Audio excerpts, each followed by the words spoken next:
I've told this story to only a few people, mostly because saying it out loud makes it feel real again.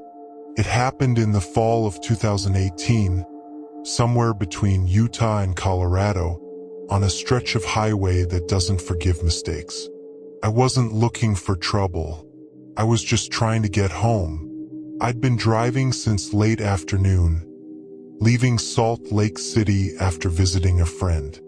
I planned to stop for the night in Grand Junction, but I underestimated how empty the road would become after sunset.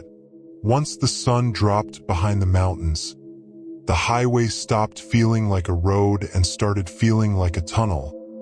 Just darkness, headlights, and nothing else. No towns, no rest stops, no cell service. I noticed that first, my phone dropping to no signal. I didn't panic. That's normal out there.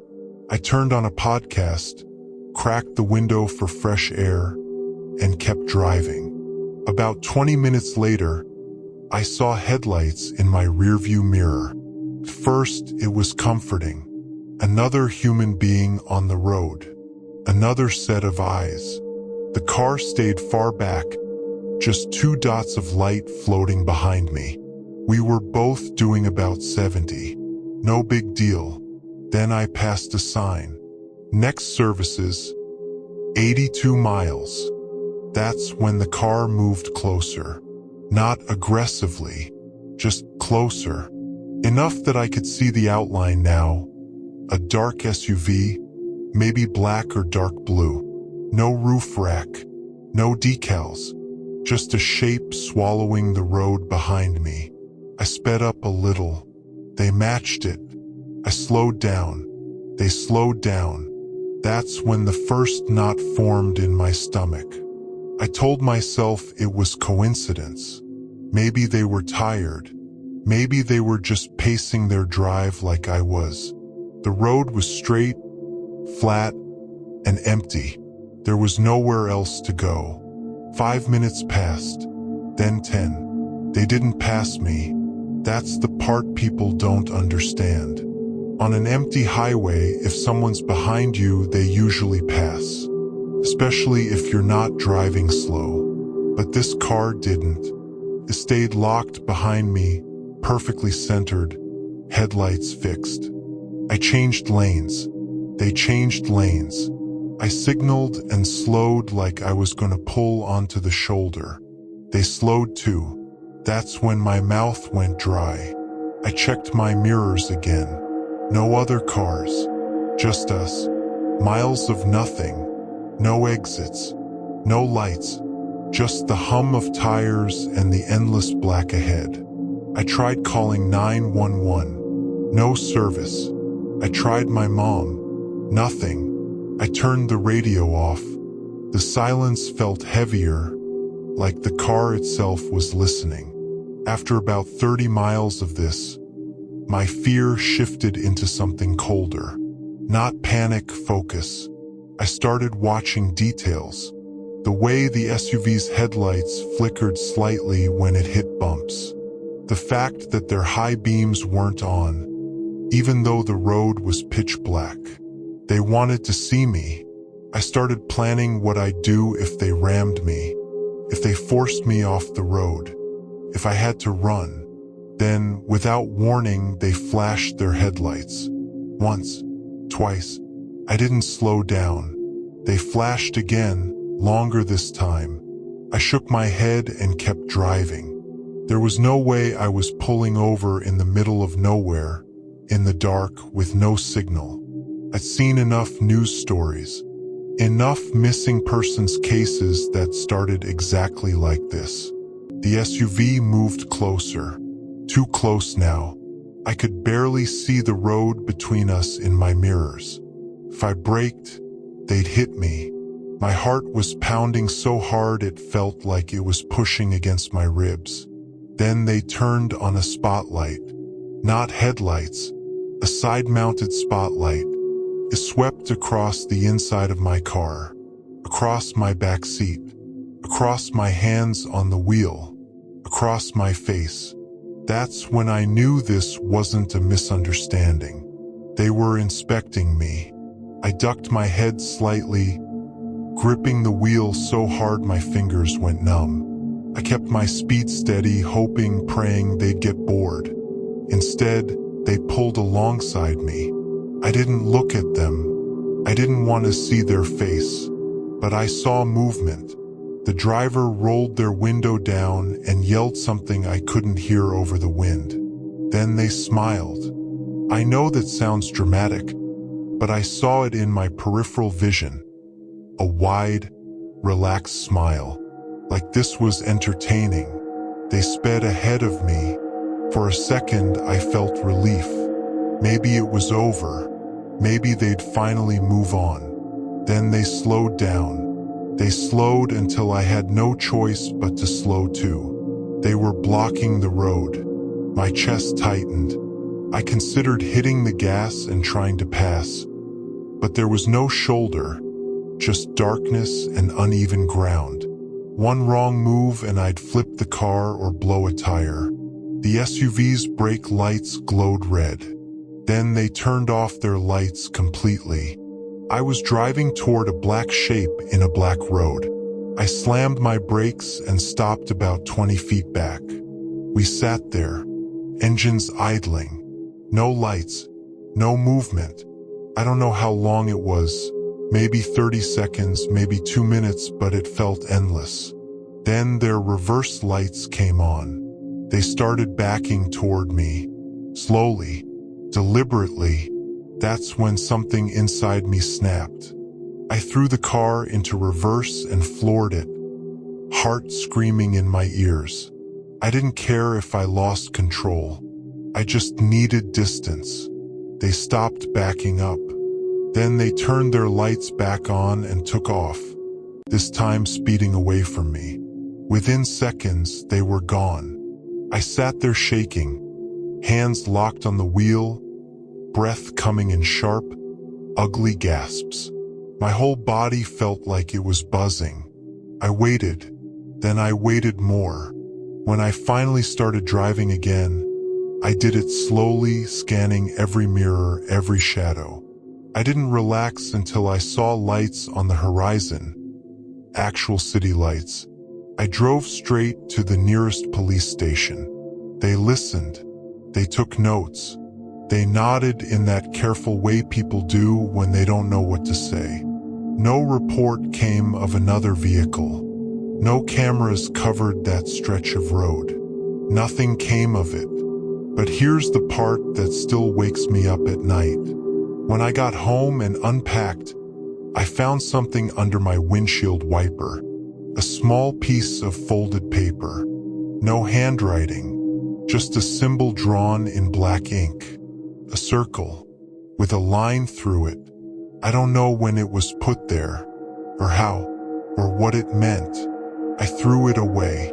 But ever since that night, whenever I'm driving alone and I see headlights behind me that don't pass, I don't wait to find out why. I've driven long distances most of my adult life. I used to work contract security, which meant overnight drives, empty highways, and learning how to stay awake when your body begs you not to. This happened in 2019 on Interstate 40, somewhere between Flagstaff and Kingman, Arizona. If you've driven that stretch at night, you already know how it feels. The road is wide, straight, and deceptively calm. No trees, no buildings, just desert, stars, and the occasional semi blowing past like a ghost. I'd been on the road since New Mexico. It was around 1:30 a.m. My GPS said I had about 2 hours left. Cell service came and went, but I wasn't worried. I had fuel. I had coffee. I had done this drive dozens of times before. Then I saw someone standing on the shoulder. At first, I thought my eyes were playing tricks on me. That happens out there. Heat during the day messes with the air, and at night shadows stretch in ways that don't make sense. But as I got closer, I could see them clearly. A man, mid-30s, maybe early 40s. Jeans, dark jacket, backpack at his feet. He stood just beyond the white line, arms slightly raised, thumb out. A hitchhiker. I slowed instinctively, then immediately felt stupid for it. I don't pick up hitchhikers. I never have. Too many stories. Too many reasons not to. But something about him bothered me. Not in a threatening way. In a wrong way.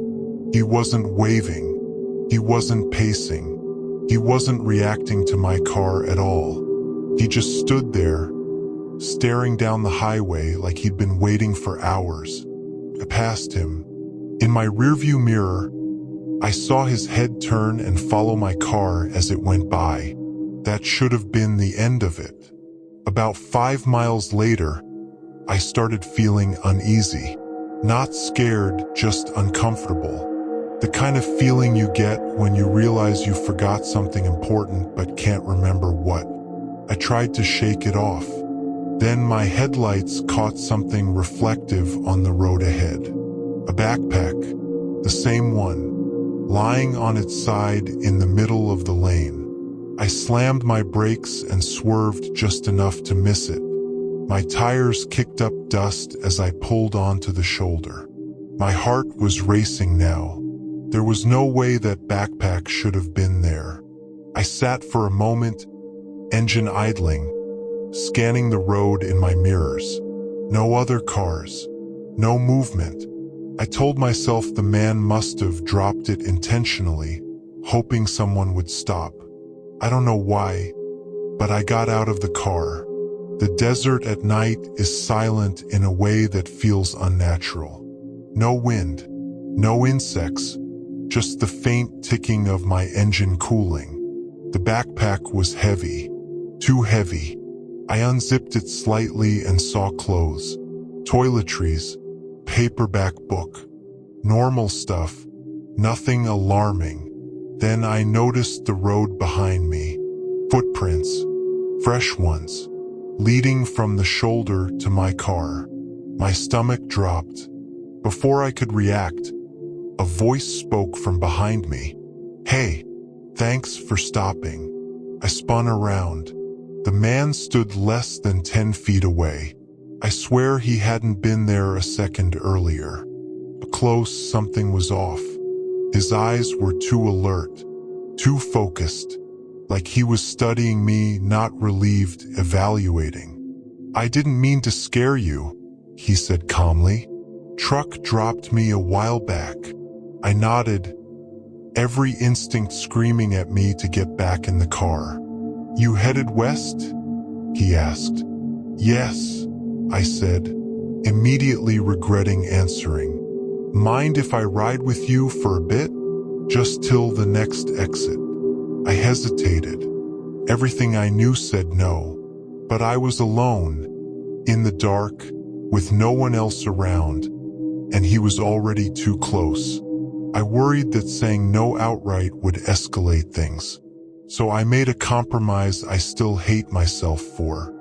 "Front seat only," I said, "and just till the next exit."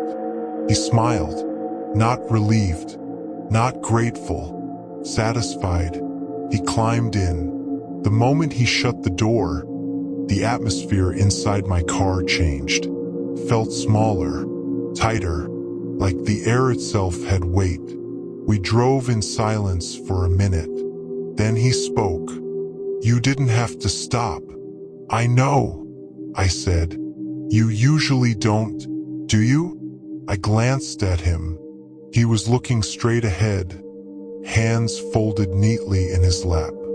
"No," I said. "I don't." "Then why tonight?" I didn't answer. He chuckled softly. "You noticed the bag. That wasn't a question." My grip tightened on the wheel. "How long were you standing back there?" I asked. "A while." "How long is a while?" He turned and looked at me then. "Long enough to see which cars slowed down." My pulse spiked. We passed a sign. Next services, 27 miles. I felt a wave of relief. Less than half an hour. Then he said something that made my blood run cold. You know, he said casually, most people don't check their back seat. I checked mine instantly. Empty. When I looked back at the road, he was watching me. Relax, he said. I'm just making conversation. I sped up. He noticed. You're nervous, he said. You don't need to be. The way he said it felt like a warning, not reassurance. The miles crawled. Every time I adjusted my speed, he noticed.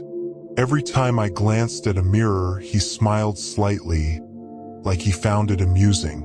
Then my phone buzzed. No signal, but the vibration startled me. He looked at it. You expecting someone? He asked. No. Good. I didn't like that answer. As we got closer to the exit, I started planning. I'd pull into a well-lit gas station. I wouldn't turn the engine off. I'd make sure there were people around. When the exit finally appeared, I felt like I could breathe again. I slowed and signaled. That's me, he said. I pulled into the ramp, and that's when he placed his hand on the door handle. Not to open it, just to hold it. You can stop here, he said. I hesitated. There's a station up ahead, I said. I said here. His voice was calm, but his fingers tightened. I stopped the car. The desert stretched around us, dark and empty. No lights, no buildings. You know, he said softly, I was wondering how this would go. I looked at him. What do you mean? He leaned closer. Some people panic. Some people fight. Some people freeze. My heart was pounding so hard I could hear it. Then, suddenly, headlights appeared behind us. A semi-truck. He froze. The grip on the handle loosened. Get out, I said, my voice shaking. For a moment I thought he wouldn't. Then he opened the door, stepped out, and picked up his backpack from the floor. Before closing the door, he leaned in. Thanks for the ride, he said. You did better than most. Then he walked into the darkness. I didn't wait. I floored it, drove straight to the next town, and sat in a crowded gas station parking lot until sunrise. I never reported it. I didn't know what I'd say, but here's what still bothers me. When I cleaned my car the next day, I found something under the passenger seat. A second paperback book. One I'd never owned. Dog-eared, marked, with a page folded down. The page described roadside disappearances along Interstate 40. All highlighted. I'm telling this the way it happened, because if I dress it up or exaggerate it, people won't believe me. And what scares me most is how ordinary it all was. This happened in early 2020 on Interstate 81, driving north through Virginia. I was heading back to Pennsylvania after a late shift at a warehouse job. I left around 10:30 p.m., thinking I'd beat traffic and be home before sunrise. I was wrong about one thing. There was no traffic at all. That stretch of I-81 runs through long valleys and low mountains. At night, it feels endless. Just truck stops every 40 or 50 miles, reflective signs, and trees pressing in on both sides. I had cruise control set at 72. Windows up, radio low. Around midnight, I noticed a car behind me. Not unusual. What caught my attention was how close it stayed. Not tailgating, just fixed. Same distance, same lane. Every time I checked my mirror, it was there, like it had been stitched into the road. After about 10 minutes, I changed lanes. They changed lanes. I sped up slightly. They matched it. I slowed down. So did they. I told myself I was being paranoid.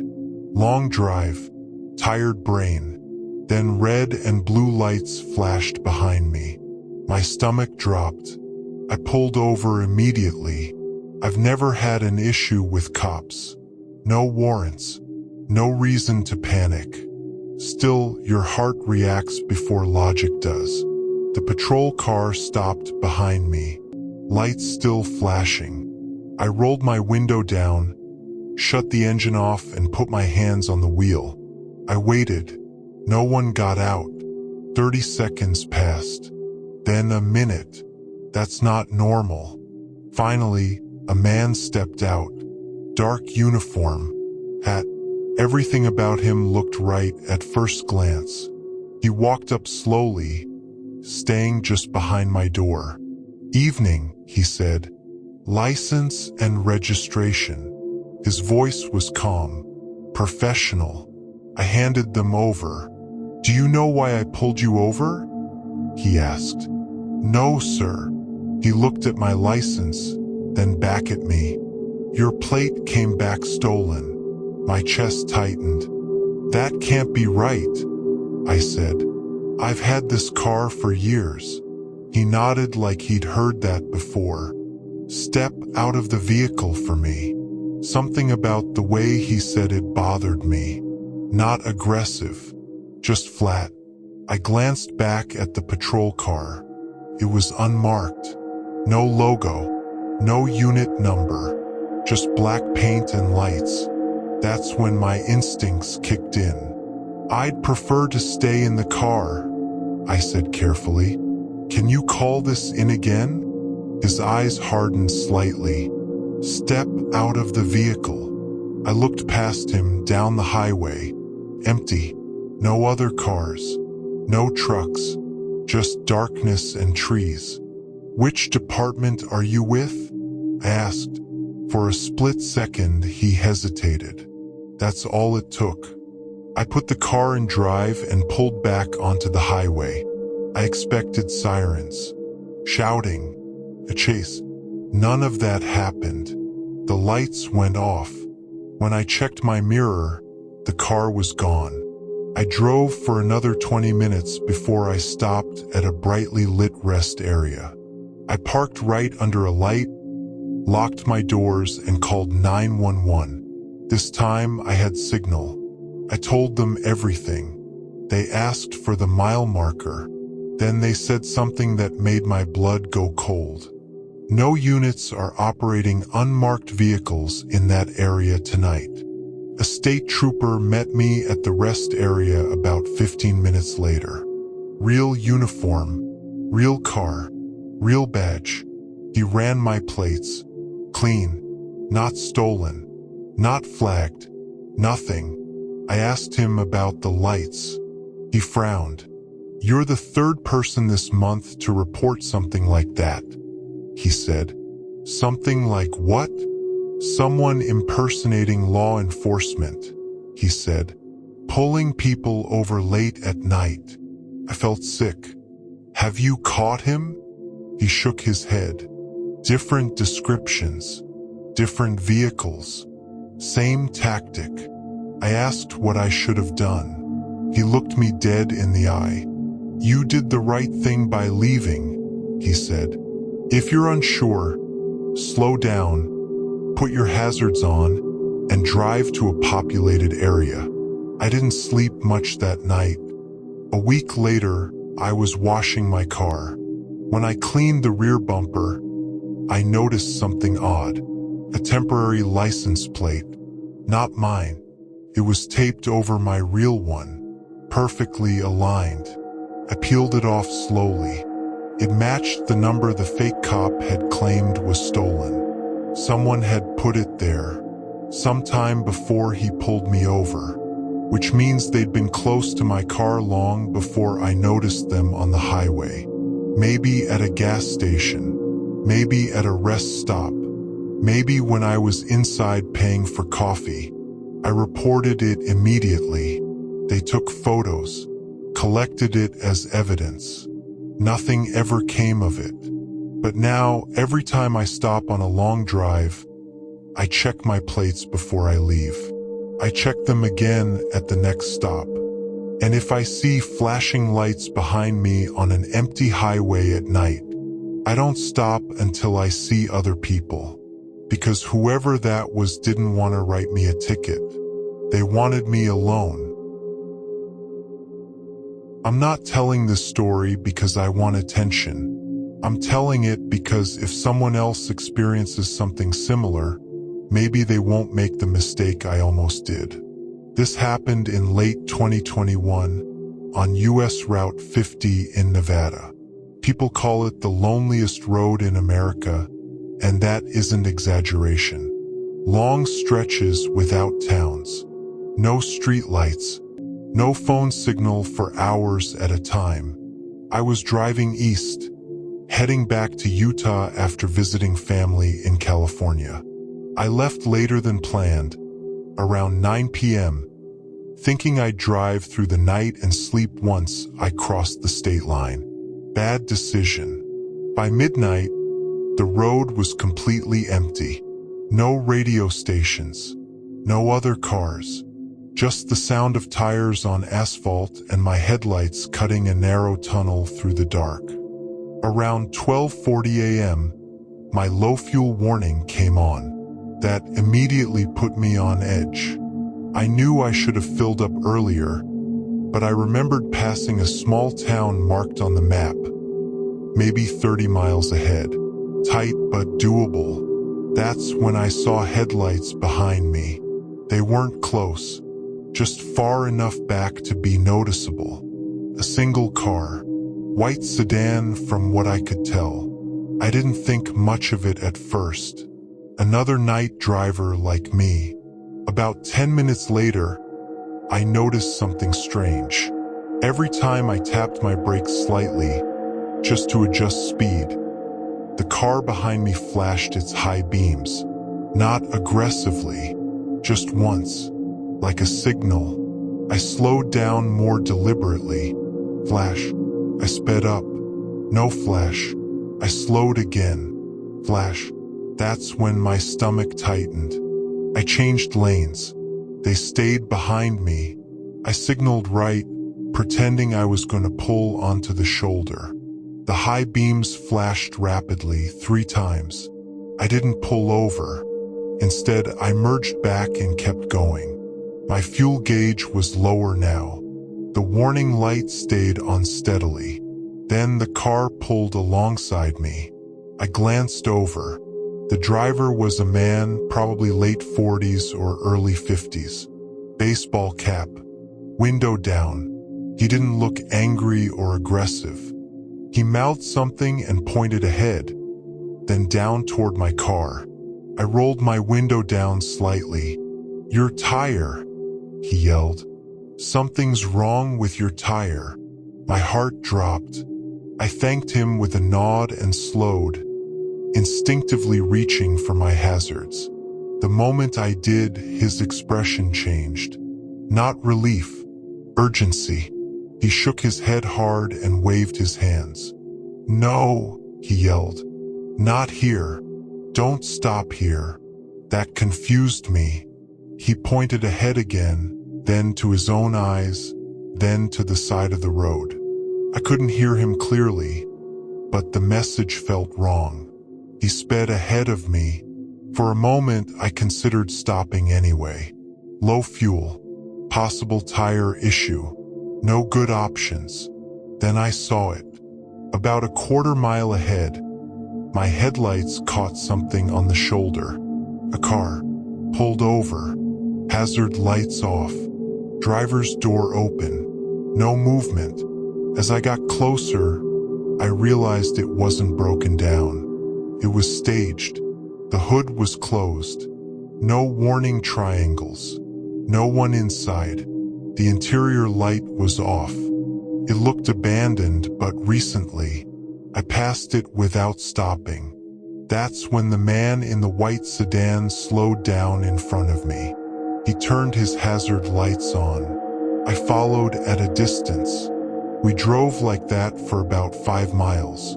Then we reached a small, barely lit gas station.